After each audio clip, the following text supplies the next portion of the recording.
Have you ever wondered how we became, well, us? Today, we're diving deep into our own past by looking at our closest living relatives.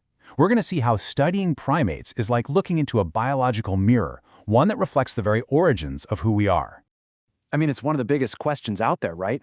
How can we possibly look back millions of years to understand where we came from? The fossil record has some serious gaps, and so much of our ancient history is just gone. So how do you piece that puzzle together? Well, it turns out the answer isn't just buried in the ground. It's actually alive and well, right now, in forests all over the world. And here is our first absolutely massive clue. Get this, 98.7%.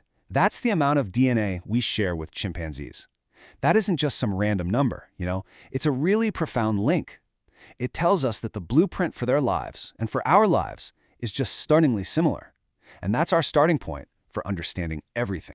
So to truly understand ourselves, we have to look into this biological mirror. The study of primates, or primatology, isn't just about watching monkeys in trees. It's basically a form of time travel.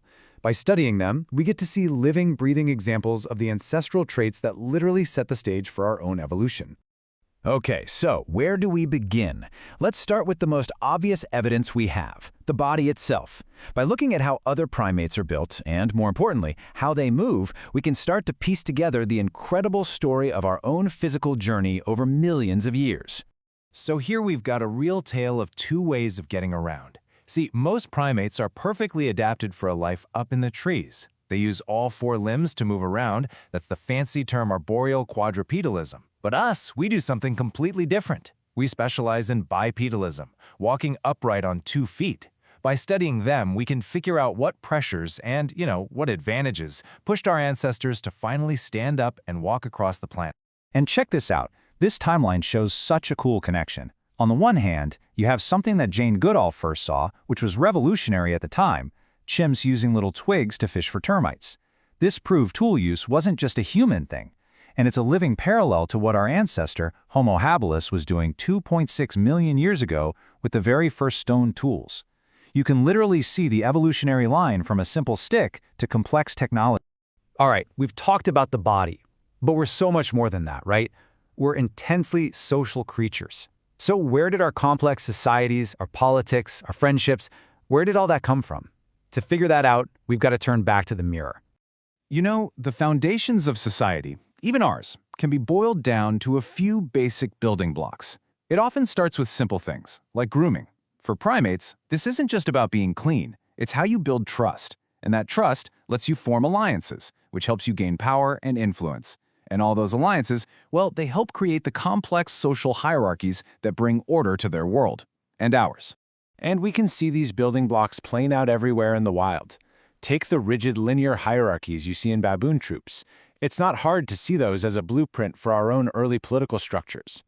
Or look at the strategic alliances between male chimps. That's all about reciprocity, a kind of you scratch my back, I'll scratch yours system. That is the absolute foundation of human cooperation. The parallels are just right there.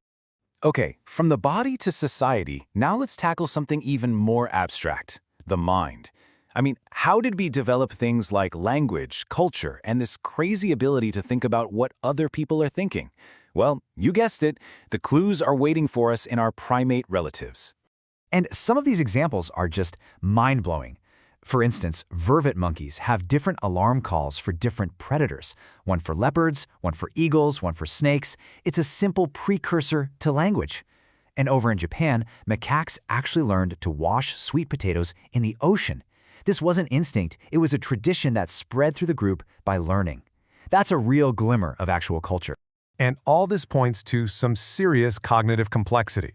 So think about this. When a lower-ranking chimp secretly hides a tasty treat from a dominant one, it's doing something incredible. It's showing that it understands that the other chimp doesn't know what it knows. This is a basic form of what we call theory of mind, the idea that others have minds and knowledge of their own.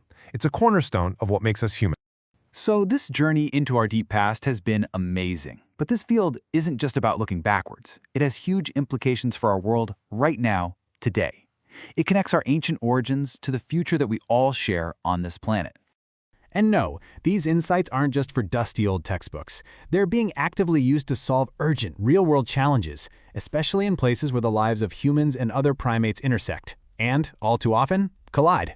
There's this whole field called ethnoprimatology that does exactly this.